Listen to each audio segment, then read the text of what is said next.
Hello, everyone, and welcome to the Geek Coast channel. I'm your host, the Wizard and Demigod David, and I hope you're all doing fantastic wherever you are in the universe. And yeah, welcome to another exciting episode, another fun episode. At least I'm having fun. I hope you're having fun because I'm having fun doing this, and I hope you're having fun listening to me. Anyways, let's, do this. So, if you watched the end of the last episode, I'm gonna do technically, a top 5 thing. Yeah, a thing.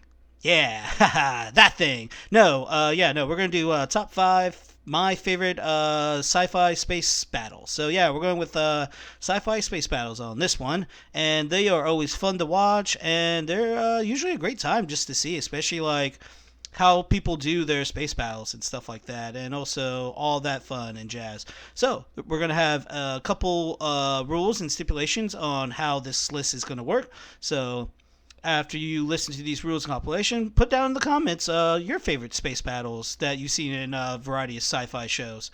And yeah, so the first one is it has to be a fleet battle. So it can't be a 1v1. It has to be multiple ships taking on each other. So basically a fleet battle. So it can't be like, the USS Enterprise versus the Reliant in Wrath of Khan. No, it has to be more than one ship fighting against each other. So that is the only stipulations, because if we do something like that, then we can do a top 10 list of that, which that could be another topic for a video, maybe later on, maybe if I feel like it. Number 2, it has to be from one franchise only. So I'm not going to do multiple Star Wars battles or multiple Star Trek battles. That'll be ridiculous. I might as well just change it to my top 5 favorite Star Trek battles, which honestly I could do probably top 10 if I really wanted to. But no, I'm going to do one franchise at a time because it makes sense, and also it kind of just, has a way to put that up. And also, honestly, it's fleet battle, so the list actually, shrinks a lot of what you can choose. Or not list, but your choices shrink, in a sense. My bad on that. My brain just died, and now it's back alive. Anyways, so we're going to start this off. We're going to go with number 5, which number 5 is Star Wars Episode 3, The Battle of Coruscant. And this battle is probably this was a gigantic fleet battle. And also from legends and even canon point of view, it just shows the massive scale of this battle, especially even when they attack Coruscant on the initial stage. The ground battle there was pretty cool. But we're going to mainly concentrate on, like I said, the space portion of the battle. So I think the first time you really see it is the micro series of the Clone Wars, which, yes, there was a micro series of the Clone Wars before the actual Clone Wars TV show, which you check that micro series out. It's a really cool series, especially to me shows the early fighting of the Clone Wars and stuff like that, right before they did the actual Clone Wars. But yeah, it's a cool micro series. Anywho, let's get back on Coruscant, the battle for Coruscant. Yeah, it's kind of cool. Just seeing the beginning of it in episode 3 was really cool. Just after the text rolls away, and you see the main capital ship, and even the music, which again, John Williams. I don't care which Star Wars trilogies you hate or like or dislike or love or any other movies, we can all safely say that John Williams is one of the best part of Star Wars. The music he composes for all the movies that he has done is absolutely brilliant and absolutely great. So if there's one thing that has a good theme in Star Wars, is the music can be really awesome. Anywho, another off-topic moment. But yeah, just hearing the music slowly starting, and then you see our two heroes, Anakin and Obi-Wan, and their starfighters, and then them flying across the ship, and then they just dive down, and you just see this massive battle going on around Coruscant, just ships coming blows to each other and stuff like that. And it's kind of cool because the thing about George Lucas, how he does his battles and his presentation of them, is a reminder of of World War One and Two battles and stuff like that. The Battle of Coruscant kind of reminds me of the warship combats in the Atlantic Ocean, Napoleonic War, or where you got wooden ships with cannons on their side, and they're just doing broadsides. And you see that in the Battle of Coruscant, where you got the Republic Star Destroyers doing broadside attacks on the separatist warships. So it was kind of cool. It's kind of awesome. And the story within the battle too is really cool because it's our heroes trying to get into the flagship of the separatists to save the chancellor who has been kidnapped. So it is kind of cool how the mini story of the battle, which is a really cool key in how you do battles within like movies and TV shows. You can't just have a random battle and just see them duking it out. No, there has to be a story within the battle of how it starts, how it's going, the turning point, the key moments, and then the eventually conclusion and end of the battle. It can't be just like, let's get all these ships or all these people and just flat out fight them. No, there has to be a mini story within the grand story of things. So it was really cool. The one thing, and the reason is in the top 5, is the lack of different ship classes or ship types, especially with the Republic. You only see like the main capital ship of the Republic, which is like the Venator Star Destroyer, which, yeah, I did get a little geeky name in the class and classification of that ship, but also the point of this channel is being geeky and nerdy. So, yeah, I win.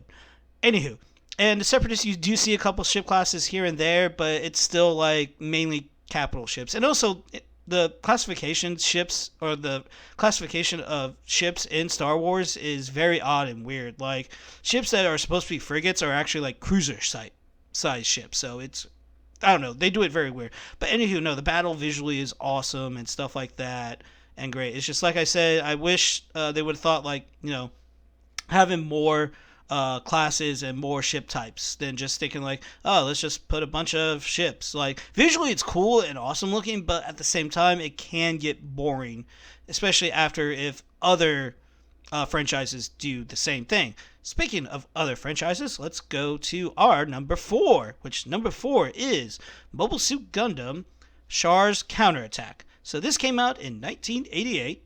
And this is an anime, actually, which if none of you never heard of Gundam, it is a classic anime. So this one is a combination of multiple series and also other OVAs to basically conclude the rivalry between Char Aznable, the main villain-ish, and our main hero of the UC timeline of Gundam, Amuro Ray. And the battle itself is actually really cool. And also the animation's from like the 80s. So anything from like, I always love 80s animations. Like, that animation is still to me really cool and really awesome compared to other animations, current date animations. Or anime, technically, because it is an anime. But yeah, no, the battle is actually pretty cool. The Earth Federation forces under the command of Londo Bell and Amuro piloting his newest Gundam, because it's a Gundam! Yeah, I had to get that out. Sorry.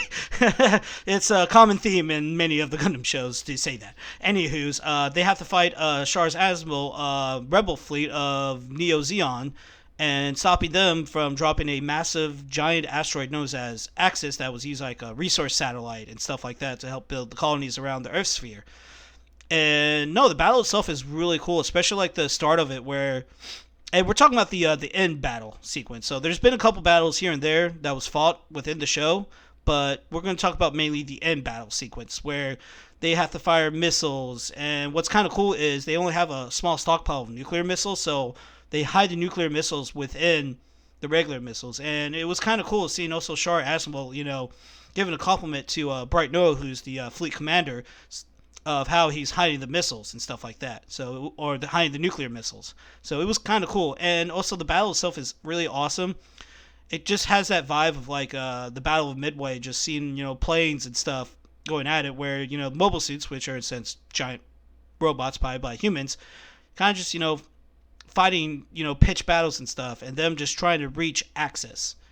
Or them trying to reach Axis to stop that asteroid from basically hitting Earth and stuff, and it's kind of cool. And also the design of the mobile suits are really cool, especially Char's mobile suit. I like his design of his mobile suit, really awesome, because most cockpits in the mobile suits are usually in the center mass of the mobile suit.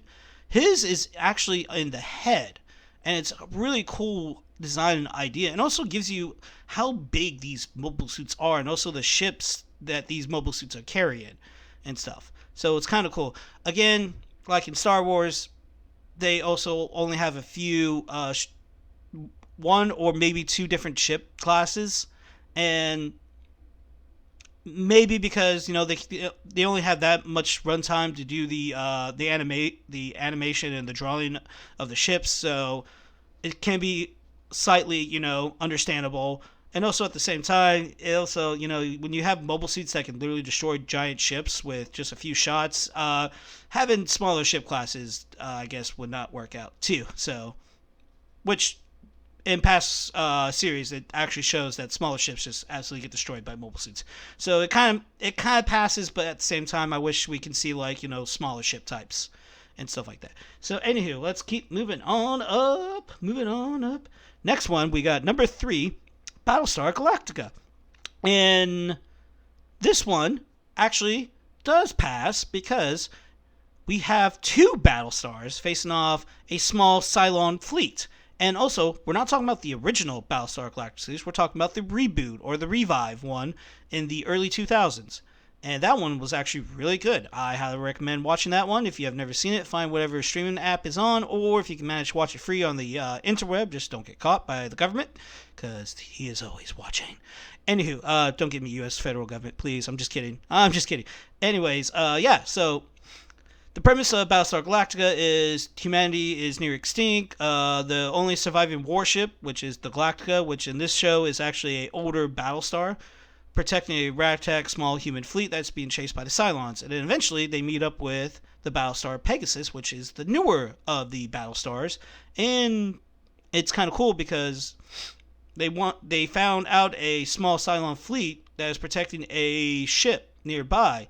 So what's cool about the Cylons in this one, which the Cylons are like a robotic humanoid species, but what makes this show interesting, they managed to find a way to basically, in a sense, become human.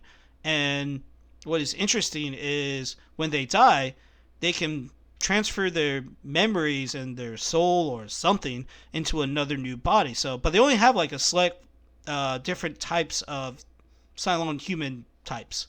So it's a cool idea, a cool concept, and also like who can you trust? Because at that time they didn't know what the human Cylons, each of the human Cylons look like. They just know there's only a select few of them that look different. Anyways, no, the battle itself is really, really cool.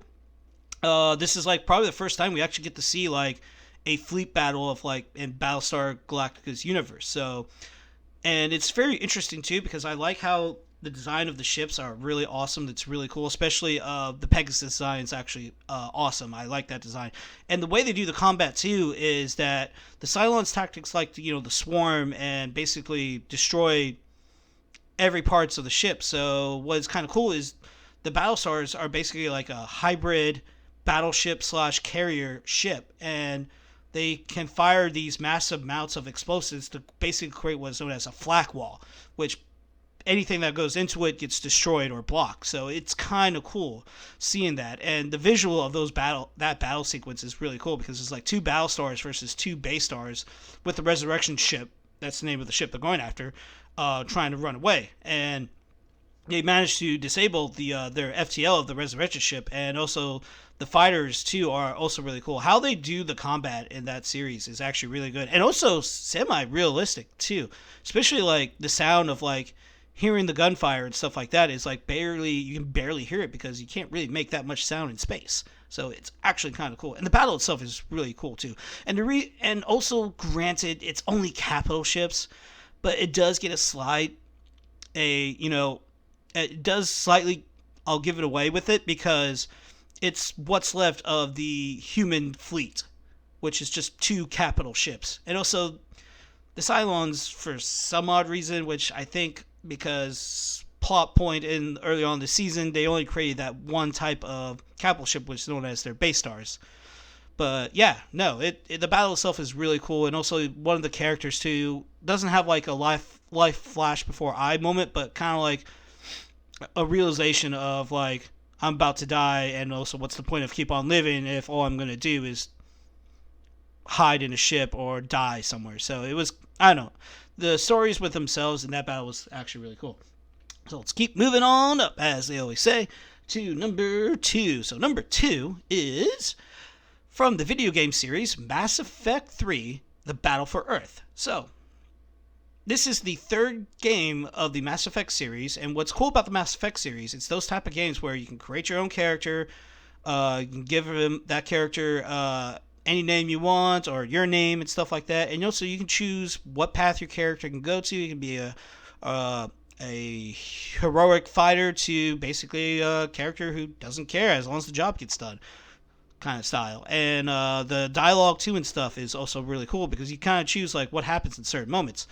But but it will affect each of the game series. So 3 is basically the culmination of all the decisions you have ever made and stuff like that. And also what's cool is in Mass Effect 3 you have to gather basically all the ships from all the species within the Milky Way galaxy to come together to go fight the main villains, which are the Reapers, which are basically gigantic, organic slash robotic squids that just absolutely murder and kill everyone and stuff. So the battle is actually really cool. Depends how you readiness your fleet determines how the battle is going to go for you. But no, it was a really cool battle sequence. Just seeing like all the massive ships, and also there are different ship types within like each of the species of the Milky Way. And then so you do see kind of that, but still you do see mainly capital ships here and there, especially like humans, the Turians, and the Asari. But still, it's kind of cool and stuff. And the battle itself was really cool, and it also just shows like how even though you gathered all these ships, which is a massive fleet, like I want to say out of all the fleets, all the fleet battles in this list, I think this one's by far the biggest one. So it is really cool just to see that. But still, it also shows like how monstrous and deadly the Reapers are, because as the battle progresses, you just see like what near the end, like only a handful of ships are left after the battle. So it's kind of cool.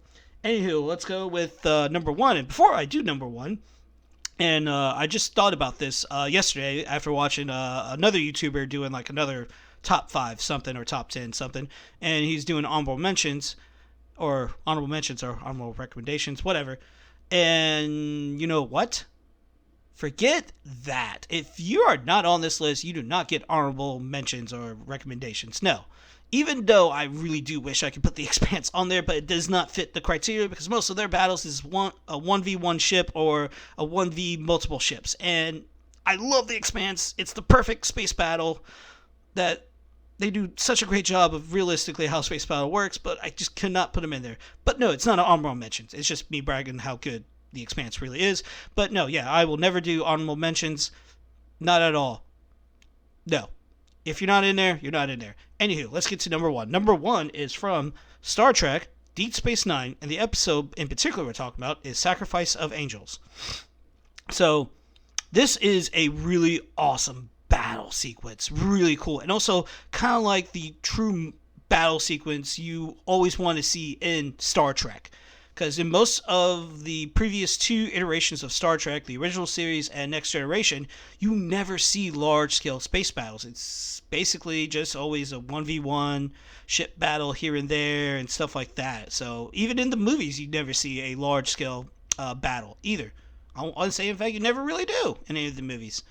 But no, this was probably the first and truest space battle we saw in Star Trek, and which is Sacrifice of Angels, where they have to retake Deep Space Nine. So if any of you have never seen Deep Space Nine before, which shame on you, it's such a great TV series. Basically, the main heroes, which are mainly part of course, the Federation, gathered a large space force to retake Deep Space Nine because they lost Deep Space Nine to a outer quadrant alien empire known as the Dominion, who also have made alliances with the Cardassians. And they took Deep Space Nine early on in the show, and now it's time for them to retake it because the Dominion has found a way to disable a visible minefield that's in front of a wormhole near the space station and prevent them from having their allies coming in. So, but they found a way to that they can destroy it. So it's just basically the entire battle is just like a mad rush to push through the Dominion slash Cardassian lines. And it's kind of awesome, kind of fun just watching that. And the visuals of that battle too, because also that's the thing too about Deep Space Nine is most of the ships you see in there are actually models. They're not just special effects made from a computer screen. Most of them are just models, so just seeing the scale of like all the ships there were actually just really cool and stuff. So just like them, like that special effect wise, it's just awesome enough. And also the different ship classes and types of ships too. Like the Federation has multiple different ships ranging from like well, in a sense they should be classified as strike craft slash fighters, but they're not. They're just smaller starships. And you see also ships that can look like cruiser types or frigate types or light uh, frigates or cruisers and stuff like that. And also like you see like the galaxy types, which are just they can be mainly classified as like battleships in a sense.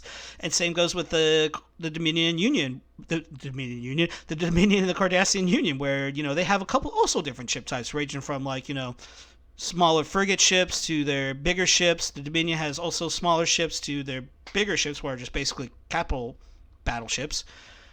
And then as you see the battle goes on, the story within it, it's like I said, it's just not them trying to defeat the Dominion slash Cardassian forces. They're just trying to break through, and they cannot up until the last minute where the Klingons show up. And the Klingons, they have the most awesome ship types ever in Star Trek history. Like from the bird of preys, which can be range from frigates or corvettes to basically almost like cruiser size. The Vorcha, which is like a main battle cruiser, and they also have their own battleship size ship. But no, seeing them coming in at the last second, and also like the battle itself is also really cool, especially like the last run where you see the Defiant, which is like a small basically Corvette class ship that our main heroes use, and you see the two bird of preys behind it, and they're just blasting through everything, even blasting through like two of the big Dominion warships, and only the Defiant makes it through, while the two bird of preys unfortunately did not. But you know what? Klingons always like to die in honor of battle, because I got nothing. Never mind about that. But yeah, no, it's kind of cool. The battle itself is awesome. It's a very good, awesome battle. And to me, that was one of my favorite episodes of that series, because you actually do see, like I said before, a main fleet battle in Star Trek. And not a lot of people really never think that would ever happen or seen, because Star Trek was never really about like political, military, and all that stuff, even though you can make some cases in the two iterations of the or not two iterations, the two previous Star Trek shows, Next Generation and the original series. But no, the Deep Space Nine actually, not like a few episodes about that, but mainly like almost entire season arcs of politics, military, war, sacrifices, and also other darker meanings and themes, even for a Star Trek show at that time. So it was really cool. And also Deep Space Nine was like my first like Star Trek from start to beginning when it was coming out, because I was born in the middle of Next Generation. So to me, watching Deep Space Nine was like my true experience watching Star Trek. So, and I recommend watch Deep Space Nine. It is a really, really good TV show. But anywho, guys, I hope you enjoyed this episode. I had fun talking about space battles, because space battles are always so cool to talk about. Especially, they are awesome to watch. And also, if you enjoyed this, leave a like on the channel. And if you want to, talk about more space battles and give me your list of your favorite space battles, leave a comment down below. And if you really enjoy and loving this, share it to your friends and, see if they have their favorite space battles they want to talk about. And also have them comment on my video too if they want to. And tell them to subscribe to me. And make sure you tell them to make sure to have the notifications always on too for it. And anywho, yeah, that was a lot of things to say at once. But yeah, guys, I hope you enjoyed it. I hope you all had fun as much as I had fun talking about it. And until next time, my friends, stay geeky.